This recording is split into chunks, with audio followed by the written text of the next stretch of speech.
आप गरीब क्यों हैं? इसके ऊपर आपको बहुत सारे मोटिवेशनल स्पीकर मिल जाएँगे, यूट्यूबर्स मिल जाएँगे जो आपको बताएँगे आप हार्ड वर्किंग नहीं है, आपके अंदर वो स्किल्स नहीं है, आप प्रोक्रेस्टिनेट करते हैं, आपके अंदर लेज़ीनेस है इसलिए आप अमीर नहीं बन सके। लेकिन आपको कभी ये नहीं बताया जाएगा कि आपको अमीर बनना ही क्यों है? अक्सर जो लोग अमीर बनने की कोशिश करते हैं या अमीर बन जाते हैं, तो वो इसलिए बनते हैं ताकि वो सोसाइटी के उन स्टैंडर्ड्स तक पहुँच सकें, जहाँ लोग कहें कि वाह! क्या काम किया है आपने।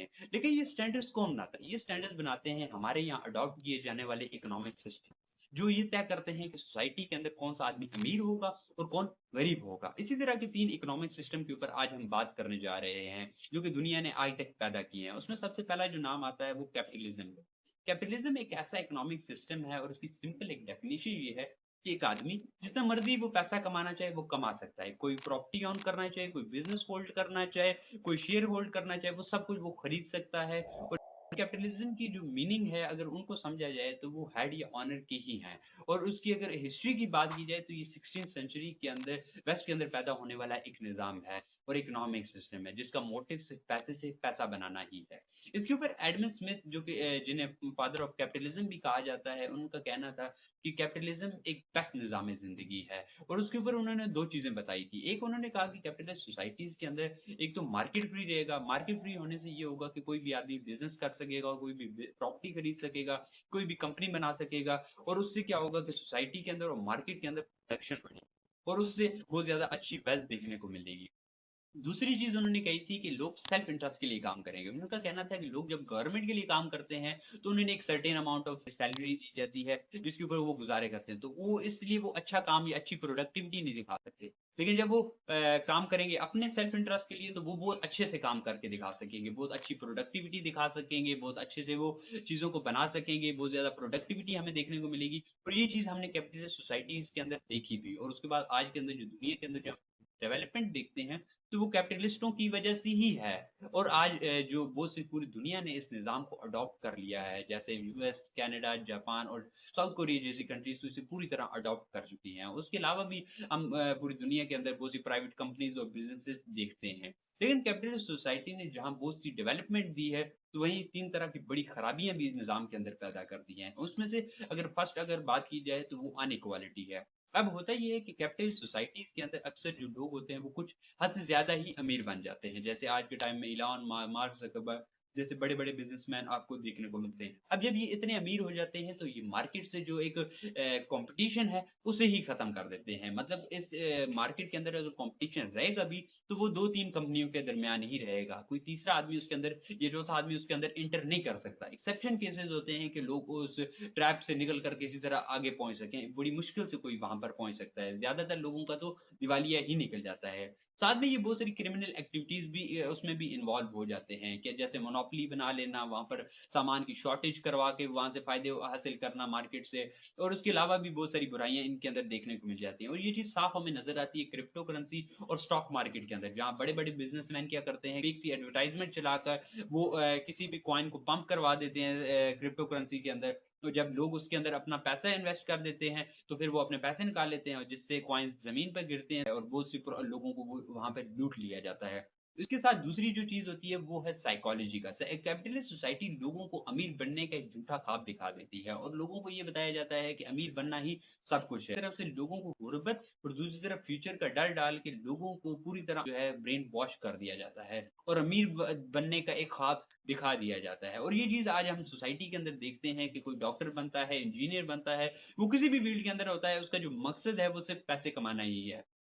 एक्सेप्शन केसेस हैं कि लोग किसी की हेल्प करने के लिए या ब्लैक कोट या व्हाइट कोट पहनते हैं और एक्सेप्शन केसेस हैं कि लोग किसी की मदद करने के लिए इस तरह की फील्ड्स के अंदर आते हैं। उसके अलावा अगर हम सोसाइटी के अंदर देखें तो आज के टाइम लोग बड़ी-बड़ी एजेस तक पहुँच गए हैं, लेकिन उनकी जो थॉट है, माइंडसेट है, वो बिल्कुल ही बर्बाद हो चुका है। उनके अंदर ना कोई लिटरेचर बाकी है, जैसे हमारे यहाँ उर्दू और अरेबिक का बड़ा ज़बरदस्त लिटरेचर मिला करता था, वो ख़त्म हो गया। जो एक समझ-बूझ थी लोगों के अंदर, कल्चर था, तहज़ीब थी, वो पूरी तरह से लोगों के अंदर से खत्म हो चुकी है और लोगों को पूरी तरह से अंदर से कैपिटलिस्ट सोसाइटी ने और कैपिटलिस्ट माइंडसेट ने लोगों को अंदर से खोखला कर दिया है और सिर्फ पैसा कमाना ही उनकी जिंदगी का एक मकसद बता दिया गया है। इसके अलावा तीसरी बड़ी खराबी जो कैपिटलिज्म के अंदर पैदा होती है वो क्राइम की है। अब कैपिटलिस्ट सोसाइटी जब एक लोगों को झूठा ख्वाब दिखा देती है और ये बता देती है कि आप सब अमीर बन सकते हैं, तो सब उसी डायरेक्शन में भागने लग गए हैं। जैसे आज के टाइम हम देखते हैं लोग एक ही डायरेक्शन में भाग रहे हैं। अब सही गलत अच्छा बुरा सब भूल कर सिर्फ अपनी सक्सेस के पीछे भाग रहे हैं।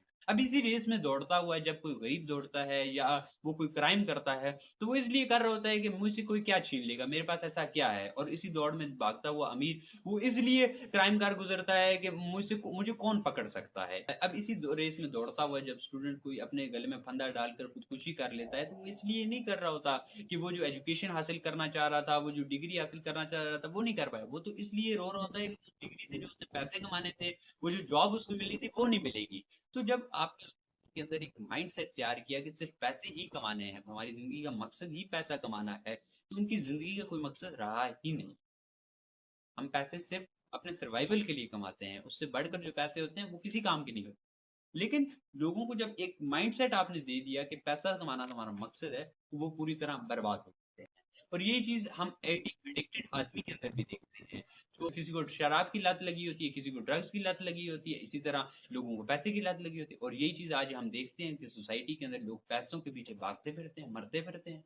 और यही चीज कैपिटलिस्ट सोसाइटी पैदा करती है, जो कि एक घटिया तरीन निजाम है।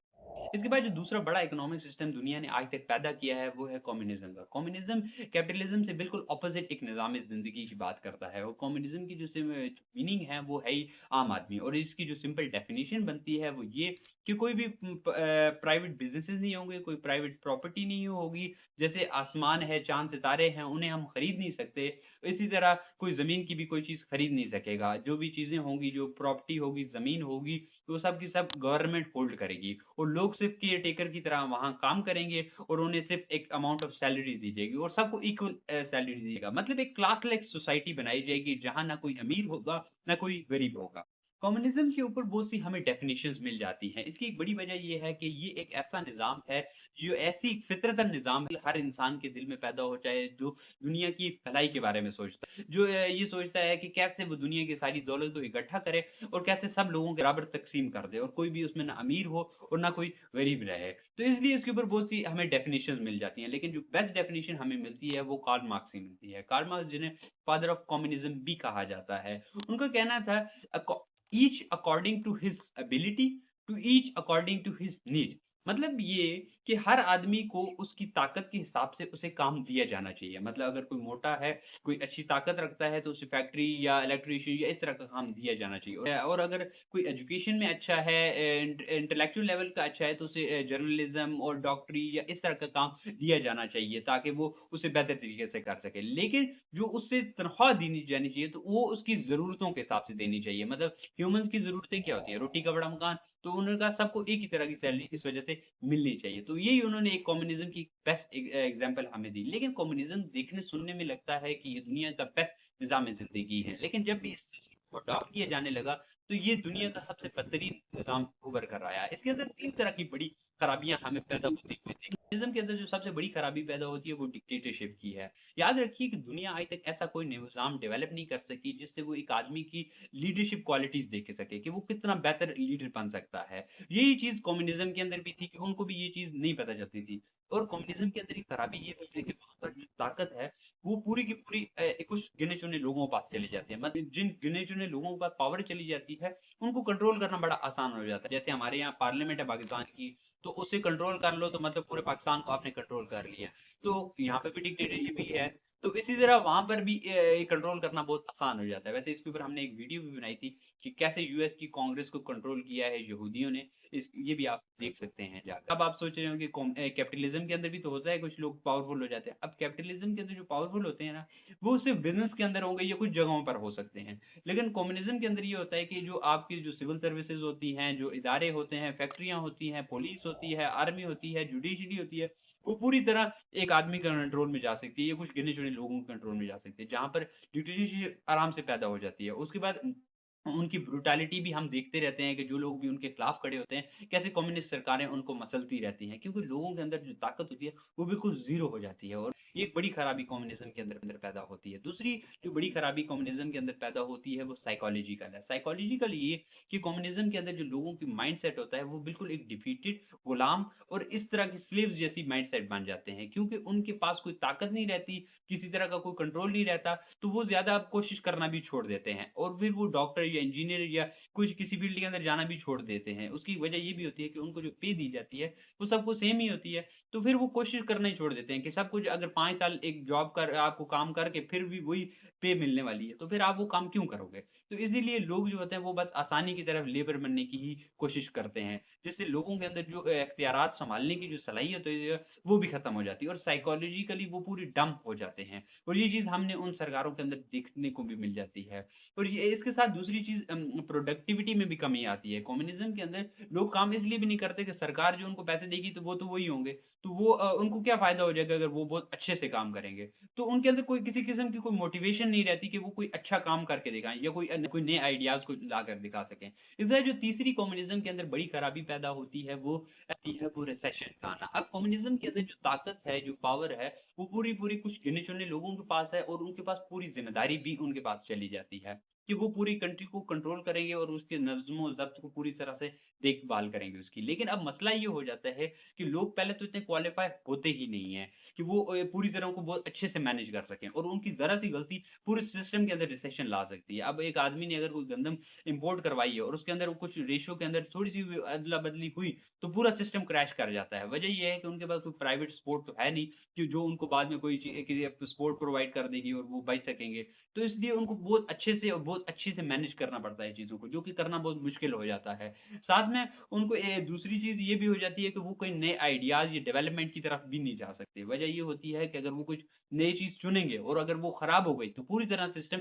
कोलैप्स कर जाता है कम्युनिज़्म के अंदर। इसी वजह से कम्युनिज़्म सरकारों के अंदर रिसेशंस बहुत आते हैं और इन रिसेशंस के अंदर अक्सर लेबर्स को पूरी तरह मसल दिया जाता है। उनको ओवरटाइम काम करवाए जाते हैं, उनको पूरी तरह से तबाह करके छोड़ दिया जाता है। और साथ में यही सिस्टम के अंदर यही वजह है कि कम्युनिस्ट सरकारों के अंदर रिसेशंस बार-बार आते रहते हैं और बाद में सरकारें बदलती रहती हैं और रेवोल्यूशंस आती रहती हैं। अब रेवोल्यूशंस भी इसलिए आती रहती हैं साथ-साथ क्योंकि कम्युनिज्म को कभी पूरी तरह अडॉप्ट किया ही नहीं जाता। जब भी अडॉप्ट किया जाता है तो कुछ चीज़ों के अंदर अगर ताकत ली जाएगी तो कुछ गरीब लोगों को उनकी ज़मीन वगैरह ज़ब्त कर ली जाएगी, कुछ जगहों पर ज़ब्त की जा सकती है। लेकिन जो बड़े-बड़े कैपिटलिस्ट होते हैं, बिज़नेसमैन होते हैं, उनकी ज़मीनें ज़ब्त करना बड़ा मुश्किल हो जाता है या उनको कंट्रोल करना बड़ा मुश्किल हो जाता है। तो इसलिए लोगों के अंदर वो गम-गुस्सा भी बना रहता है। तो इसलिए रिसेशंस बार-बार आना, ये रेवोल्यूशन की भी एक वजह बन जाती है और ये चीज़ हम देखते रहे हैं कि कम्युनिस्ट सरकारों के अंदर बार-बार रिसेशंस और रेवोल्यूशंस देखते रहे हैं, जो बार-बार आती रहती है। अब रेवोल्यूशन के अंदर एक नया लीडर पैदा होता था, जो हीरो बनता था, बाद में वही डिक्टेटर बनकर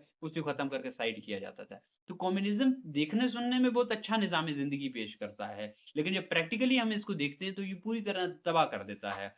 इसके बाद जो तीसरा हमारे पास इकोनॉमिक सिस्टम आता है वो इस्लामिक इकोनॉमिक सिस्टम है। इस्लामिक इकोनॉमिक सिस्टम को निज़ाम मुस्तफ़ा और बहुत से नामों से जाना जाता है। इसकी जो डेफ़िनिशन है वो ये है कि एक आदमी वो जितना मर्ज़ी पैसा कमाना चाहे वो कमा सकता है, कोई फैक्ट्री लगाना चाहे वो लगा सकता है। लेकिन उससे के बनाए गए बिज़नेसेस से सोसाइटी को कोई नुकसान नहीं होना चाहिए और फिर सोसाइटी भी कोई ऐसा बिज़नेस या कोई ऐसा रूल नहीं लाएगी जिससे किसी इंडिविजुअल, किसी बिज़नेसमैन को भी उससे नुकसान पहुँचे।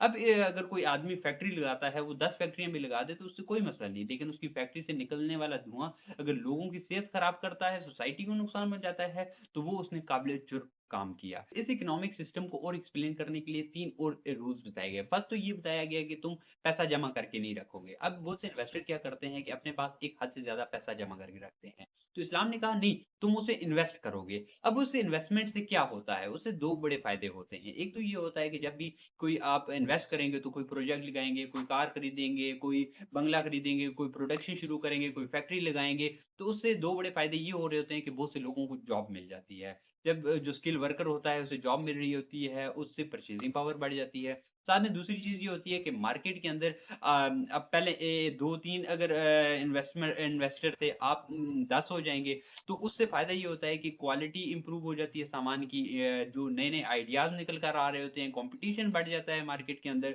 और जो कंज़्यूमर होता है उसे कम दाम पर चीज़ें अवेलेबल होना शुरू हो जाते हैं। अब इससे जो साइकिल होती है वो बड़ी ईज़िली चल रही होती है क्योंकि सिस्टम बड़े प्रॉपर काम कर रहा होता है। लेकिन ये क्या करते हैं कि उसमें से एक पैसे बीच में से निकाल लेते हैं। अब उससे क्या होता है जो 2 बड़े फ़ायदे हो रहे थे वो तो नहीं हो रहे। अब साइकिल ही टूट गई है पूरी तरह से मतलब सोचिए एक साइकिल का एक टायर ही नहीं रहा, तो अब वो कैसे चलेगी? लंगड़ा के ही चलेगी। तो वो ये इस तरह का सिचुएशन बन जाती है।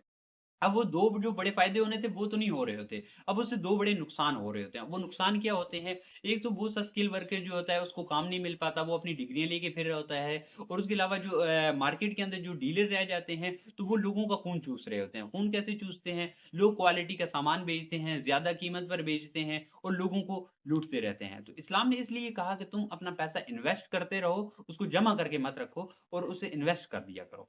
तीसरी जो चीज़ इस्लाम ने कही वो कहा कि तुम सूद नहीं लोगे। अब वे जो लोग पैसा जमा करके रखते हैं या अपने पास जो इन्वेस्ट नहीं करते, वो जमा करते रहते हैं, उसकी एक बड़ी वजह ये होती है कि वो पैसा सूद पर दे देते हैं। तो इसलिए वो जमा करते रहते हैं। अब मैं आपको बता चुका हूँ कि जमा करना कितना गलत है और किस तरह सोसाइटी को बर्बाद करता है, कैसे साइकिल को ब्रेक करके उसमें से पैसा जमा किया जाता है। तो अब ये तो इस तरह पैसा जमा किया जाता है, फिर वो सूद पर अब सूद के अंदर भी बहुत सी खराबियाँ हैं। अब 2 तरह के लोग आगे से सूद दे रहे होते हैं। एक तो वो आदमी जो किसी अपनी मजबूरी के अंदर जो उसको कोई बीमारी लग गई या किसी वजह से वो अभी किसी नुकसान के अंदर है, कोई क्राइसिस के अंदर चल रहा है, तो वो कर्जा ले रहा है तो उसके ऊपर उसे सूद देना पड़ेगा। अब ये कितनी घटिया बात है कि एक आदमी बेबस है, मजबूर है और आप उससे सूद ले रहे हैं। तो ये पहले ही एक घटिया चीज़ आपके सामने नज़र आ जाती है कि आप किस आदमी से अपना पैसा वसूल रहे हैं और उससे सूद खा रहे हैं बैठ के। और अक्सर इस तरह के कामों के अंदर तो लोगों के घरों के बर्तन बिक जाते हैं, लेकिन उनका सूद नहीं उतर रहा होता। तो ये इस तरह की घटिया चीज़ होती है। दूसरी चीज़ वो होती है जो बिज़नेस के लिए सूद दिया जाता है। याद रखिए कि जब भी बिज़नेस के लिए सूद दिया जाता है, वो कभी भी कोई अच्छा काम उससे नहीं किया जा सकता। वजह ये होती है कि जो भी अच्छे काम होते हैं सोसाइटी के लिए, लोगों के लिए, उनके अंदर प्रॉफ़िट बहुत ज़्यादा कम होता है। तो इन्वेस्टर कभी भी उस तरह के बिज़नेसेस के अंदर जाता ही नहीं है। वजह ये होती है कि उनको बहुत ज़्यादा प्रॉफ़िट चाहिए होता है। प्रॉफ़िट इसलिए चाहिए होता है क्योंकि उन्होंने प्रोडक्शन कॉस्ट भी निकालनी होती है, लेबर की कॉस्ट निकालनी होती है, अपने लिए भी उन्हें कुछ निकालना होता है, फिर उन्हें कर्जा भी देना होता है, ऊपर से उन्हें सूद भी अदा करना पड़ेगा। तो इस चक्कर में शायद उनके घर भी बिक जाएँ, तो वो इसलिए हर घटिया काम कर गुज़रते हैं। कोई जायज़ नाजायज़ सब भूल जाते हैं और इसलिए वो बड़े गलत तरीके काम भी कर रहे होते हैं, जिसे हम क्राइम कहते हैं। उन चीज़ों के अंदर भी वो मुलविस नज़र आते हैं और अक्सर वो घटिया सामान बेचकर उनके ऊपर ज़्यादा प्रॉफ़िट कमाने के चक्कर में लगे रहते हैं। अब आप सोचें कि एक आदमी ने जिसने पहले पूरी तरह साइकिल को ब्रेक किया, पैसा जमा किया और फिर एक आदमी को सूद पर दिया। अब उसने भी आगे सोसाइटी को पूरी तरह निचोड़ दिया और लोगों का खून चूसा। तो ये सूद पूरी तरह से जो इकोनॉमिक सिस्टम की ना सत्यानाश करके छोड़ देता है। तो इसलिए इस्लाम ने कहा कि तुम सूद नहीं लोगे। उसके साथ जो दूसरी खराबी जो इंसान के अंदर पैदा करता है, वो भी काफ़ी घटिया होती है। साइकोलॉजिकली जो सूद है वो लोगों के अंदर डर पैदा कर देता है। उनके अंदर खौफ सा डाल देता है कि पैसा खत्म हो जाएगा, ये हो जाएगा, वो हो जाएगा। साथ उनकी एंग्ज़ायटी और डिप्रेशन का मरीज़ बना के छोड़ देता है। अक्सर जो लोग सूद ले रहे होते हैं, उनको अगर आप रियल लाइफ़ में देखेंगे, तो वो पूरी तरह से जानवर बने होते हैं। वो अपनी फैमिलीज़ के अंदर भी कहीं न कहीं से अपना फ़ायदा सोच रहे हो। इसी तरह और सूद भी आपको कैपिटलिस्ट सोसाइटीज़ की तरह पैसे की लत लगवा देता है और वो भी आपको पैसे से एडिक्ट बनवा देता है। और ये चीज़ हमने इसकी बड़ी एग्ज़ाम्पल जंग-ए ओहद के वक़्त देखी, जब मुसलमान जीतती हुई जंग छोड़कर माल-ए-गनीमत के पीछे भागे। तो और वो जंग हम बाद में हार गए थे, जिसके बाद सूरह इमरान के अंदर अल्लाह ताला ने मुसलमानों को हुक्म दिया था कि तुम में सूद खाने की लत है, जिसकी वजह से तुम्हारे अंदर माल की बहुत ज़्यादा लज़्ज़त है। तो उसको ख़त्म करने के लिए अल्लाह ताला ने कहा कि तुम सूद खाना छोड़ो, ताकि तुम में से ये लत ख़त्म हो जाए और तुम अल्लाह और उसके रसूल के लिए लड़ना शुरू करो। तीसरा रूल बताया गया वो चैरिटी करने का। अब पूरी दुनिया के अंदर आज के टाइम में चैरिटी की जाती है, डोनेशन बॉक्सेस आपको मिल जाएँगे, बड़ी-बड़ी ऑर्गेनाइज़ेशन इसके लिए काम करती हैं।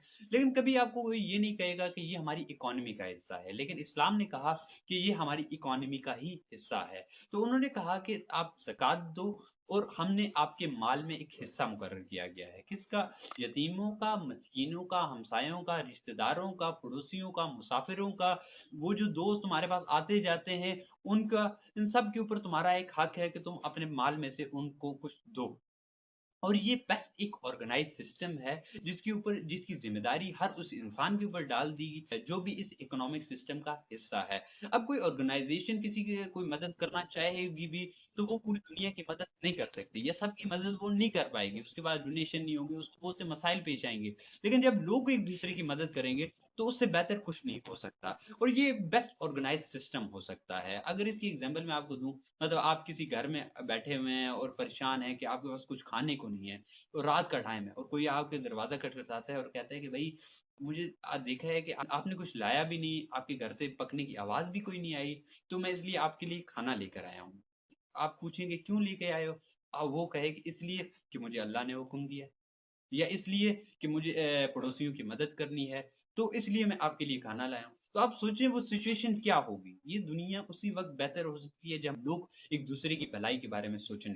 कितना बेस्ट ये ऑर्गनाइज़्ड सिस्टम है जिसे हमें अडॉप्ट करना चाहिए। अब बहुत से लोगों का यहाँ ख़्याल होगा कि कोई किसी की मदद क्यों करेगा? अब इसके ऊपर 3 रीज़न मैं आपको दे सकता हूँ। फर्स्ट तो हम कानून का सहारा ले सकते हैं इस कॉन्सेप्ट के अंदर और इससे हम जो ज़कात का जो कॉन्सेप्ट है, उसे हम एक इदारे को दे सकते हैं जिसके अंदर हम 30 से 40% जो ज़कात होती है उसे इकट्ठा करें और लोगों को कर्ज़ पर दें। ताकि लोगों के जो है एक तो कर्ज़ पे जो पैसा लेना पड़ता है उन्हें बैंक से वो ना लेना पड़े और ईज़िली यहाँ से उन्हें मिल जाया करे। वैसे हमारे बैंकिंग सिस्टम के ऊपर वैसे हमारी नेक्स्ट एक वीडियो भी आ रही है तो आप वो भी ज़रूर देखिएगा।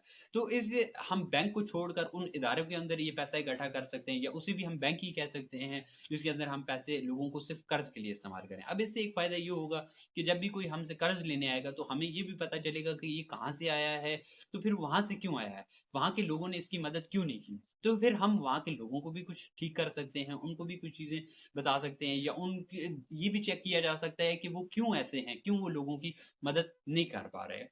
दूसरी वजह ये है कि लोग एक-दूसरे की मदद इसलिए करेंगे कि कल जब वो मसाइल के अंदर होंगे, क्राइसिस के अंदर होंगे, तो उनकी मदद की जाएगी। तो इसलिए वो लोग मदद करेंगे। जैसे मौलाना रूम का कहना है कि नेकी करो और दरिया में डालो, ताकि सहरा में वो कतरा तुम्हें लौटा दिया जाए। तो ये चीज़ भी हो सकती है और इससे लोगों के अंदर से जो गुर्बत का जो डर है, वो भी निकल सकता है। तीसरी चीज़ कि हम लोगों को एजुकेट कर सकते हैं। उन्हें ये सिखा सकते हैं कि कितना ज़रूरी है कि इस ऑर्गेनाइज़ सिस्टम को अडॉप्ट करना और इसको चलाना और इसकी सीरियसनेस को भी हम लोगों को समझा सकते हैं। जहाँ कैपिटलिस्ट लोगों की मजबूरियों को फ़ायदा उठाना सिखा सकता है, तो क्या हम लोगों की मदद करना नहीं सिखा सच पूछें तो जहाँ में हैं लोग वही अच्छे, जो आते हैं काम दूसरों के।